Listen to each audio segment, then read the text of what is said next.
সম্মানিত দর্শক, জামাতের একজন বয়স্ক নেতা প্রায় ৭৫ বছর বয়সী।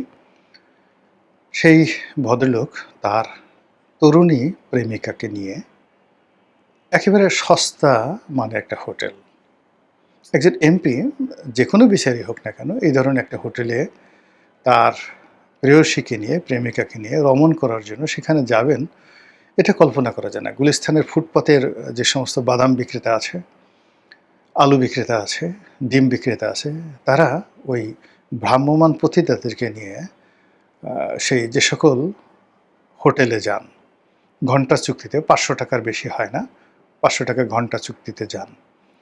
ঠিক ওইরকম রুমের যে ধরনের চেহারা স্রোত, এই জামাতের যে এমপি সাহেব তাকে তার যে প্রেমিকা, সেই প্রেমিকাকে নিয়ে বা তার স্ত্রীকে, তথাকথিত স্ত্রীকে নিয়ে যে ভিডিও ফুটেজ এখন ভাইরাল হয়ে গেছে, ওইরকম একটা রুম। মানে আমি অবাক হয়ে যাই যে মানুষের রুচি, তারপরে মানুষের চিন্তা চেতনা, কর্ম, তাদের যে একটা লেভেল কোন পর্যায়ে নামতে পারে। ২ নম্বর হলো যে এখানে অনেকগুলো অডিও ক্লিপ, অনেকগুলো ভিডিও ক্লিপ, এগুলো সব একত্র করলে আপনি কোনো সমাধানে পৌঁছতে পারবেন না। প্রথমত যদি এই লোকটির পোর্টফোলিও ধরেন, সেই পোর্টফোলিওর সঙ্গে এই মেয়েটির যে বয়স, তার যে পারিবারিক অবস্থা, সামাজিক অবস্থা, এটি যায় না। ২ নম্বরে মেয়েটা একেবারে বাচ্চা মেয়ে, ১৭-১৮ বছরের বাচ্চা মেয়ে, এই মানে এটা একেবারেই যায় না। এর সঙ্গে সম্পর্ক হলো কী করে? ২ নম্বর হলো যে ভিডিওতে যতটুকু দেখা গিয়েছে তাতে দেখা গেল যে এই বুড়ার সাথে মেয়েটার যে ফিজিক্যাল রিলেশন, সেই ফিজিক্যাল রিলেশন বা তারা পাশাপাশি বসছে, তাদের মধ্যে যে সম্পর্ক, এটা মনে হচ্ছে সহজাত। তারা একে অপরকে আদর করছে, একে অপরকে টিটকারি করছে, তারা খুনসুটি করছে এবং খুবই সাবলীল। এটা আমাদের জন্য একটা চিন্তার বিষয় যে আমাদের এই যে যারা সুগার ড্যাডি খুঁজে, ১৮, ১৯, ২০ বছরের মেয়েরা যারা ৭০ বছরের বেশি, এই যৌন পাগল, যৌন উন্মাদ, যৌন দানব, যৌন ষাঁড়, এই সমস্ত লোকের পিছনে যে এই কিশোরীরা ঘুরছে, এবং এটা আমাদের সমাজে আগে আমরা কখনো কল্পনা করতে পারতাম না, এটা অ্যাভেলেবল হয়ে গেছে। এবং এটা আমরা ধরা পড়েছে হয়তো পুরুষ শক্তিশালী বলে, কিন্তু যে কথাগুলো আমরা শুনছি যে কাউন্টার ঘটনাগুলো ঘটছে, অর্থাৎ ৮০ বছর ৭০ বছরের বুড়ি, তার পেছনে এইভাবে ২১-২২ বছরের গ্রাম থেকে উঠে আসা সাধারণ পরিবারের এরকম ছেলেরা এভাবে সুগার মাম্মি, অতৃপ্ত ভাবি, গুলশানের ভাবি, এদের পিছনে এভাবে ঘোরাফেরা করছে। এদের বাসায় যাচ্ছে, বাইরে বিভিন্ন হোটেলে অপকর্ম করছে। এর মধ্যে তো বেশ কয়েকজন এই ধরনের অপকর্ম করতে করতে মানে রীতিমতো ভাইরাল হয়ে পড়েছেন বাংলাদেশে। এতটা অশ্লীলতার পর্যায়ে চলে গেছে। তো এই যে সমাজের যে বিবর্তন, এবং সেখানে কোনো একটা মানুষকে ফাঁসানো, কোনো একটা মানুষকে অপদস্থ করা, সেই অপদস্থ করার হাতিয়ার যখন যৌনাঙ্গ হয়ে যায়, উলঙ্গপনা হয়ে যায়, যৌনতা হয়ে যায়, যেটাকে আমরা সেক্স বলি, তারপরে সেখানে যদি বিকৃত রুচি হয়ে যায়, পারভার্সন হয়ে যায়, তাহলে পুরো সমাজটা মুখ থুবড়ে পড়ে, আল্লাহর গজব সেখানে নাজিল হয়ে যায়।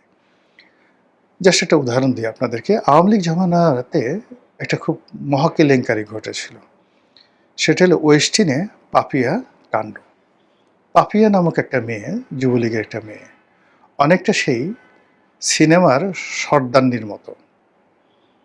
সে হাতে ছড়ি নিয়ে ওয়েস্টিনের একটা প্রেসিডেন্সিয়াল শ্যুটে বসে বিভিন্ন মেয়েদেরকে ভাড়া করে সেখানে সে রাখত, আর সে সকল মেয়েদের সঙ্গ লাভ করার জন্য আওয়ামী লীগের বড় মন্ত্রী, এমপি, সেক্রেটারি, সরকারের আমলা কামলা, এদের একটা বিরাট গ্রুপ সে ওয়েস্টিনে যেত এবং সেখানে মদ খেয়ে তারা যে মাতলামোগুলো করত এবং সেখানে তাদের যে বিকৃত যৌনাচারগুলো হতো, এবং ওই যৌনাচারকে এবং বিকৃত কর্মকাণ্ডকে, যাকে বলা হয়, প্রমোট করে এবং ওইগুলোকে অ্যাসেট বানিয়ে সেই পাপিয়া এবং তার সঙ্গে একটা সিন্ডিকেট ব্যবসা বাণিজ্য থেকে শুরু করে অনেক কিছু করত। এবং সেই ব্যবসাটা একটা দুটো ব্যবসা না, হাজার হাজার কোটি টাকার ব্যবসা। এবং সেই ব্যবসাটার ফলে কি হতো, দেখা গেল যে নূর আলীর মতো মানুষ, মানে যে ওয়েস্টিনের মালিক, ইন্টারকন্টিনেন্টালের মালিক, এই সমস্ত মালিক এই পাপিয়াদের মতো মেয়েদের সাথে ঘুরত। এবং ওই সময়টাতে আওয়ামী লীগ জমানাতে আপনি দেখবেন কিছু কিছু মানুষের হাতে এই পাপিয়া লেভেলের যারা লোকজন আছে তাদের হাতে এত হাজার হাজার কোটি টাকার ব্যবসা বাণিজ্য চলে আসলো, যেগুলো আপনি মিলাতে পারবেন না। আপনি এসে একজন দেখেন তো, একজন শাহেদ, সে টাউট শাহেদ, কিংবা ধরুন একজন জিকে শামীম, এদের সাথে কি ৩-৪ হাজার কোটি টাকার বা কোনো বড় কোনো ব্যবসার বা শিক্ষার মানে কোনো সংযোগ আছে? হাউ দে মানে গট দ্য বিজনেস? কিংবা ধরুন একজন আন্ডার রফিক, একজন আন্ডার রফিক কি করে এই পর্যায়ে চলে গেল, কি করে তার সাথে বেনজিরের এত বন্ধুত্ব হয়ে গেল?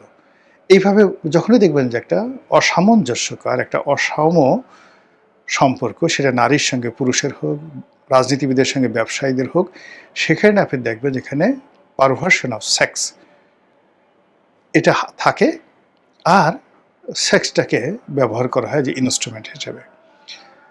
আওয়ামী লীগ জামানাতে বেশ কয়েকজন প্রভাবশালী আমলা, যারা সরকারের সব কিছু নিয়ন্ত্রণ করতো, পুলিশের ধরেন একজন, জাস্ট উদাহরণ হিসেবে দিলাম, আর্মির একজন, তো এদের পেছনে দেখা গেল যে ভারতীয়রা এদের পেছনে এই দেশের সবচেয়ে সুন্দর সুন্দর ৪-৫ জন নায়িকা মডেল তাদেরকে লাগিয়ে দিল ফুল টাইম। নাম বললাম না, একেবারে বাস্তব। এরা এদের সঙ্গে থাকতো এবং এদের কাছ থেকে যত তথ্য আছে, শেখ হাসিনা সরকারের তথ্য, সব তথ্য তারা রকে দিয়ে দিত। এখন এই যে লোকগুলো, তাদের দুজনেরই ক্যারিয়ার শেষ, এই দুজনেরই মানে জীবন শেষ, যৌবন শেষ, সারা জীবন যে অপকর্ম করেছে সব শেষ এই পারভার্সন অফ সেক্সের কারণে। এবং এই লোকগুলোর উপরে যখন সরকারের খুব বেশি নির্ভরতা চলে এসছে, আবার অর্থনীতি যখন এই লোকগুলো যাদেরকে দিয়ে ব্যবসা করেছে, টেন্ডার করেছে, যাদেরকে দিয়ে দখল বাণিজ্য করেছে, ইকোনমি নিয়ন্ত্রণ করেছে, এবং সরকার যাদের হাতে জিম্মি হয়ে গেছে, তারাও এই পারভার্টেড গ্রুপের মধ্যে। আওয়ামী লীগের যে সকল অলিগার শ্রেণী ছিল, সেই অলিগার শ্রেণীর এই শুরুটা কিন্তু এই পাপিয়া কাণ্ডের এখান থেকে, তার পাশে নায়িকা, গায়িকা, সেক্সুয়াল পারভার্সন এবং নিম্নমানের লোক দিয়ে ব্যবসা বাণিজ্য সব কিছু করে তারপরে সেই টাকার একটা অংশ শীর্ষ নেতাদের মাধ্যমে চলে যেত দেশের বাইরে।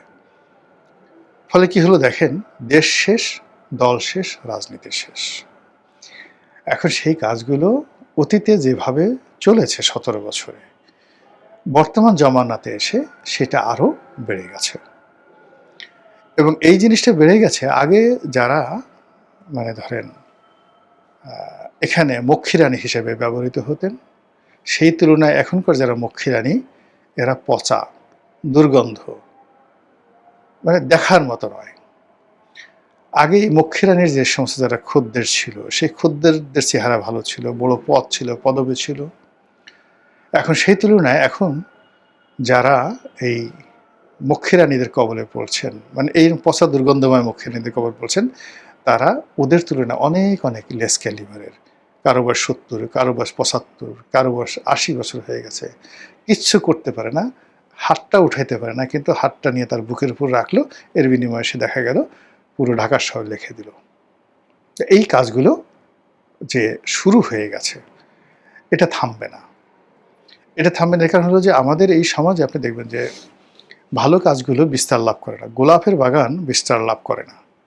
আপনি একটা গোলাপের চারা লাগালেন, ওখান থেকে শুধুমাত্র গোলাপই বের হবে।